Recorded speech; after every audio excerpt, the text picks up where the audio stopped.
मैंने भारत का कोना कोना देख लिया। ना ही मुझे कहीं कोई चोर मिला और ना ही कोई भिखारी।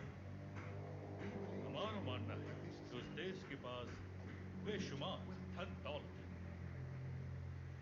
हम वो लोग हैं जो अपने आप को सबसे सभ्य मानते हैं, लेकिन सभ्यता की शुरुआत सही मायनों में भारत से ही हुई है।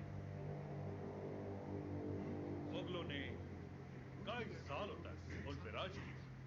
उन्होंने उनका खजाना जरूर लूटा, लेकिन उनकी तहजीब नहीं लूट पाए। उनकी ताकत वेदों, शिक्षा और सभ्यता में है। वो ताकत छीन लो, फिर भारत को लूटना आसान हो जाएगा। फूट डालो और राज करो की नीति से अंग्रेजों ने भारत की शासन व्यवस्था तहस नहस कर दी है। हर तरफ खलबली है। कुछ राजा और पालेगार आजादी के लिए ब्रिटिश के खिलाफ आंदोलन छेड़ चुके हैं। हम जानते हैं कि पहला स्वतंत्रता संग्राम 1857 का सैनिक विद्रोह था, जिसमें झांसी की रानी लक्ष्मीबाई ने बहुत बड़ी भूमिका निभाई।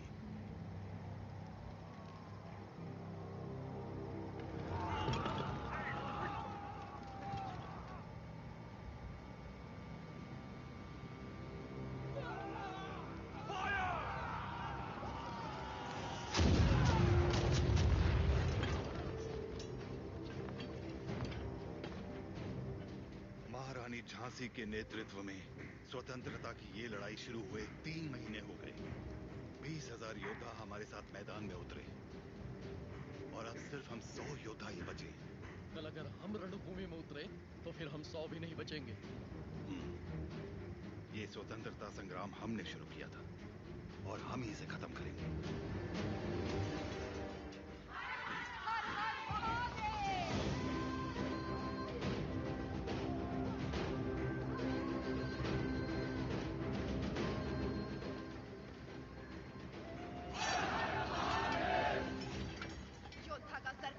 तब भी हाथ से तलवार नहीं छूटनी चाहिए।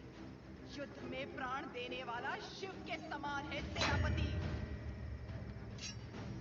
इस लड़ाई को रोकने का हक आपको किसने दिया? इस महासंग्राम को ना तो मैंने शुरू किया और ना ही आप लोगों ने।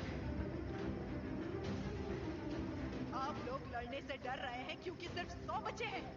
इस युद्ध का पहला बिगुल 10 साल पहले फूंकने वाला था एक अकेला वीर।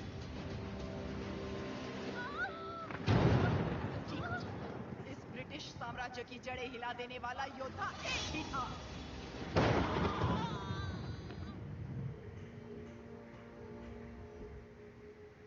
बेटा हुआ है, लेकिन मरा हुआ।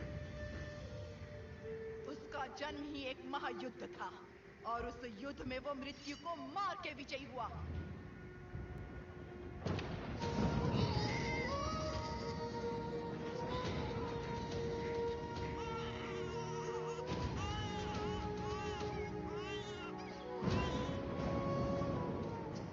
मृत्यु को हरा कर पैदा हुआ है, अब मृत्यु से छू भी नहीं सकते।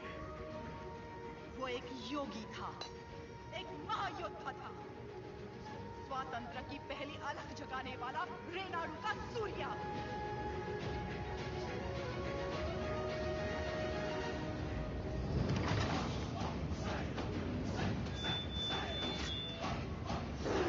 उయ్యాలవాड़ा के पालेगार मल्ला रेड्डी से ब्याही थी। बड़ी बेटी ने 2 पुत्रों को जन्म दिया और छोटी ने एक को, जिसने सिर्फ 6 बरस की उम्र में दिखा दिया कि वो कोई साधारण बालक नहीं है। उन दिनों सीमा में भीषण अकाल पड़ा था। वर्षा के लिए यज्ञ करना था। यज्ञ में मज्जारी के किसी वंशज को जगन्नाथ पर्वत पे दीप प्रज्वलित करना था। इस विधान के लिए नरसिम्हा रेड्डी को चुना गया। हर कार्तिक पूर्णिमा को नरसिम्हा रेड्डी के हाथों दीप प्रज्वलन किया जाता।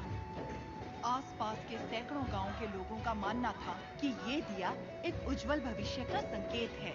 नरसिम्हा रेड्डी को उनके नाना ने गोद ले लिया क्योंकि उनके पास नोस्तम किले का उत्तराधिकारी नहीं था।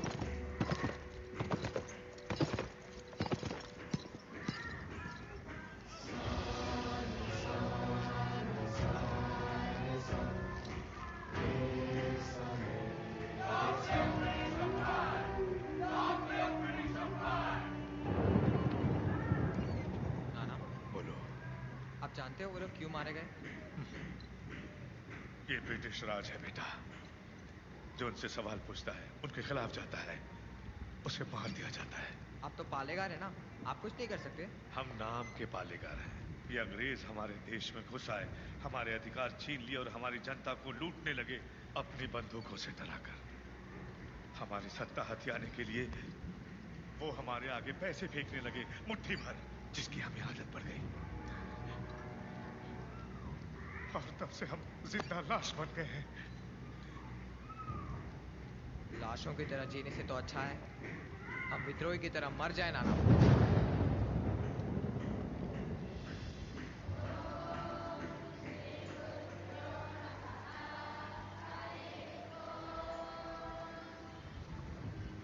सुना है आपने पूरे देश का भ्रमण किया है?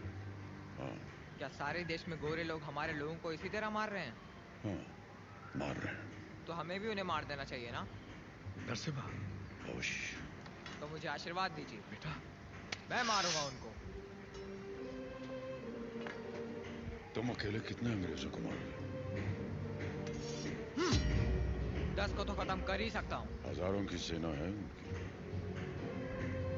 वो मार देंगे तुम्हें। तो मर जाऊंगा। मारना मरना महत्व नहीं, महत्व है जीत। जीत के लिए तुम्हें युद्ध करना होगा। युद्ध करने के लिए तुम्हारे लोगों का साथ आवश्यक है। उनका साथ तभी मिलेगा जब तुम वही अग्नि उनके अंदर जला पाओगे जो तुम्हारे हृदय के अंदर। स्वयं युद्ध बनना होगा।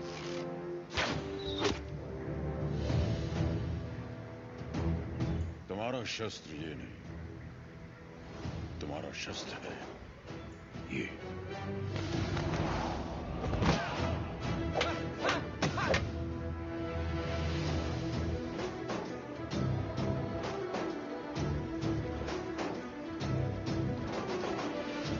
तुम्हें पहले स्वयं पर विजय प्राप्त करनी होगी।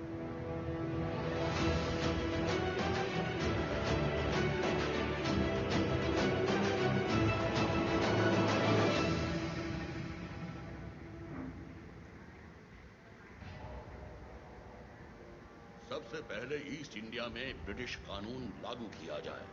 छोटे इलाकों से शुरू करके धीरे धीरे समय के साथ पूरे इंडिया में इसे फैला दिया जाए। मौजूदा टैक्स 300% बढ़ा दिया जाए। और इस तरह ब्रिटिश साम्राज्य ने भारत पर कब्जा कर लिया। वो बड़े अफसर जिनका अकेला मकसद भारत को लूटना था, उन्हें ऊंची कुर्सियों पर बिठाकर हमारे देश भेज दिया गया।